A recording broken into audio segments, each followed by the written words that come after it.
조갑제 TV 시청자 여러분 안녕하십니까? 2021년 9월 22일 오후 1시입니다. 이번에 아프간 사태가 보여주는 것은 탈레반과 미국이 평화협정을 맺은 것이 아프간의 붕괴로 이어졌다는 것을 확실하게 증명하고 있습니다.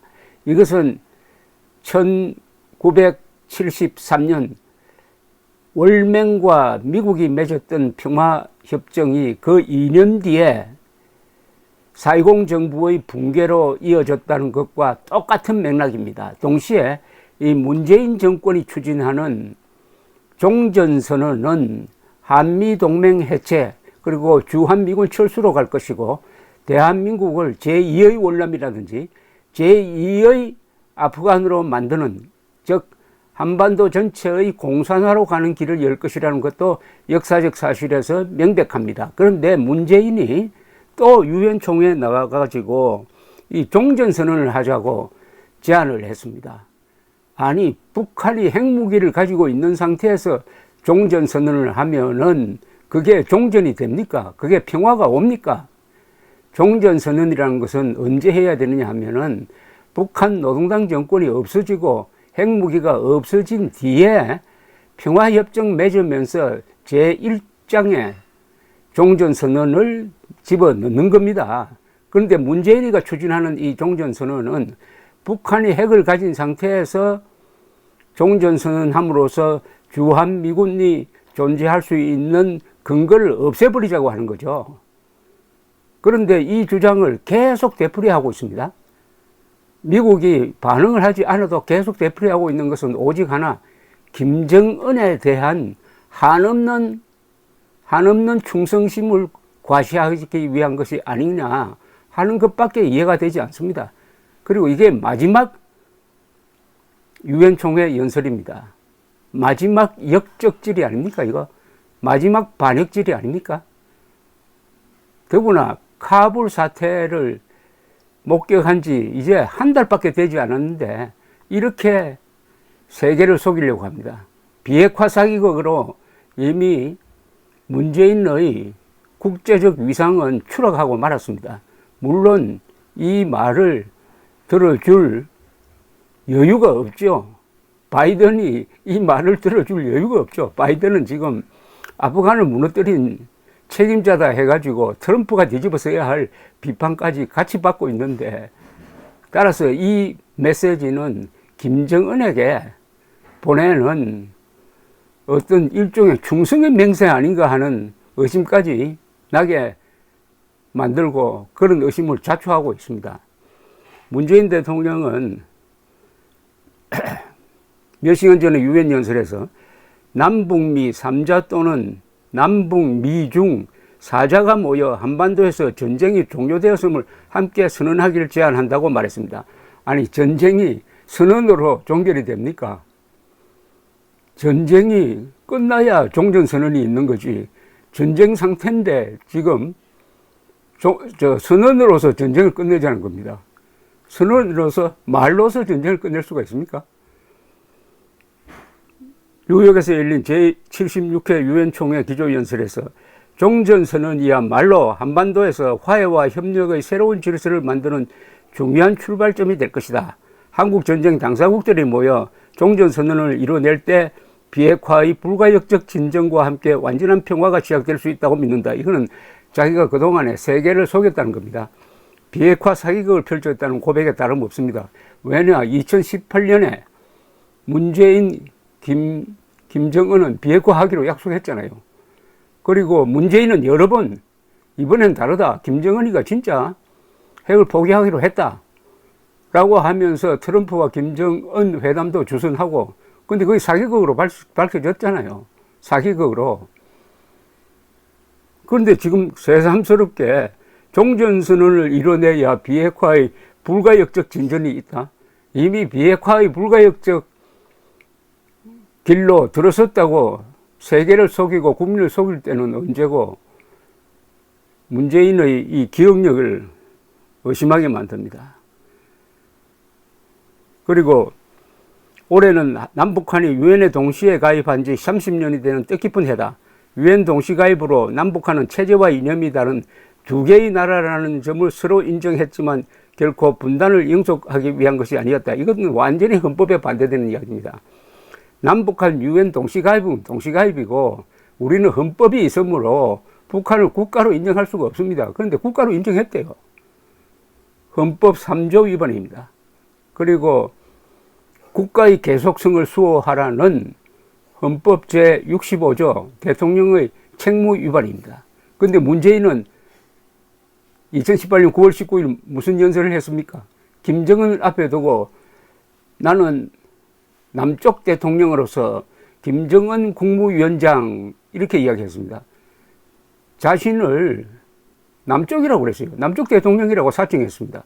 대한민국 대통령으로 뽑아주었더니 김정은 앞에 가서 나는 남쪽 대통령이고 김정은은 국무위원장이니까 나는 김정은 부하다고 고백한 거 아닙니까 이거? 그 연설에서 보면은 김정은을 완전히 민족의 지도자인 양 축해 올리는 이런 연설을 한 자가 이제 퇴임을 앞두고 유엔 총회에 가서 마지막 역적질, 마지막 반역질을 시도하고 있다고 의심할 수 있는 근거를 본인이 만들었다 이겁니다. 본인이. 뭐 그 이하는 말장난이니까 소개할 필요가 없습니다. 다시 한번 역사적 사실을 정리하겠습니다. 이번에 아프간이 왜 무너졌느냐? 작년에 트럼프와 탈레반 사이에서 평화협정을 맺었습니다. 아프간 정부를 배제해버렸습니다. 그리고 약속을 했습니다.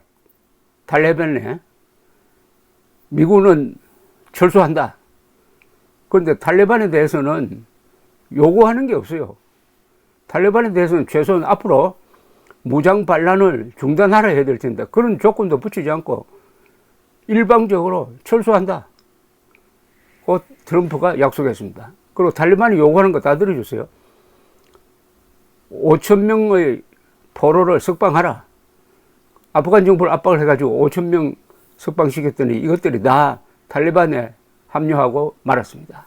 이렇게 되니까 아프간 정부는 특히 아프간 정규군은 미국이 우리를 버렸구나. 그때부터 무너지기 시작했던 것입니다. 1973년 월남 평화협정은 어떻게 됐느냐. 그때 17도선 남쪽에 월맹 정규군이 17만 명이 들어와 있었습니다. 17만 명이. 그 월맹 정규군이 베트콩을 지휘하고 있었습니다. 그런데 그 평화협정은 불법으로 들어와 있는 월맹 정규군 17만을 다시 17도선 이북으로 보내야 될 것 아닙니까? 그게 아니고 현 위치 휴전입니다. 현재에서 휴전하자는 겁니다. 17만 명이 17도선 남쪽에 들어와 있는 상태에서 휴전하고 미군이 빠져버렸습니다. 둘 다 똑같습니다. 미군 빠진 게. 그래서 그 2년 뒤에 망했습니다. 종전선언하면은 주한미군 존재할 수가 없습니다. 그러면 똑같죠. 바로 아프간 무너진 공식 그리고 월남 무너진 공식을 그대로 적용하고 하겠다는 겁니다. 주한미군이 철수하면은 몇 년 뒤에 대한민국이 적화되겠느냐? 그 몇 년이 어느 정도냐? 요 문제의 차이가 있지. 대한민국이 무너지는 것은 적화되는 것은 너무나 명백합니다. 주한미군 철수한 다음에 한국이 버틸 수 있으려면 핵무기를 가져야 됩니다. 그런데 핵무기를 1, 2년에 만들 수가 있습니까? 핵무장한 북한 정권과 핵무장하지 않는 대한민국이 평화협정 종전선언 한다고 하는 것은 칼을 들고 있는 살인 강도하고 아무것도 갖지 않는 주인이 악수하는 거하고 똑같습니다. 똑같아요. 그러니까 1973년에 월맹군 17만 명을 그대로 두고 평화협정을 맺었더니 결국 2년 뒤에 망한 것. 북한이 핵무장한 상태에서 종전선언을 했더니 그 뒤에 대한민국이 망하는 것. 이런 역사적 사례가 있음에도 불구하고 문재인이 자신의 반역적 행각을 바로잡을 수 있는 마지막 기회를 이렇게 거꾸로 보내고 있습니다. 이제는 국민이 답을 해야죠. 내년 3월 9일 분노 투표로 이 민족 반역 정권, 이 반헌법적 반국가적 문명 파괴 정권을 심판을 하고 분노 투표로 압도적으로 대한민국을 대표하는 후보가 이겨야 합니다. 내년 대통령 선거는 대한민국 후보와 김정은 대리인의 대결입니다. 그 다음에 정권을 잡은 다음에 그동안에 있었던 이 반역, 부패에 대해서 법적 심판을 하는 이 길로 나가지 않으면은 대한민국이 종국에 가서는 월남이나 아프간 꼴이 되겠다 하는 것을 다시 한번 상기시켜주고 경고하는 것이 오늘 문재인의 연설이었습니다. 감사합니다.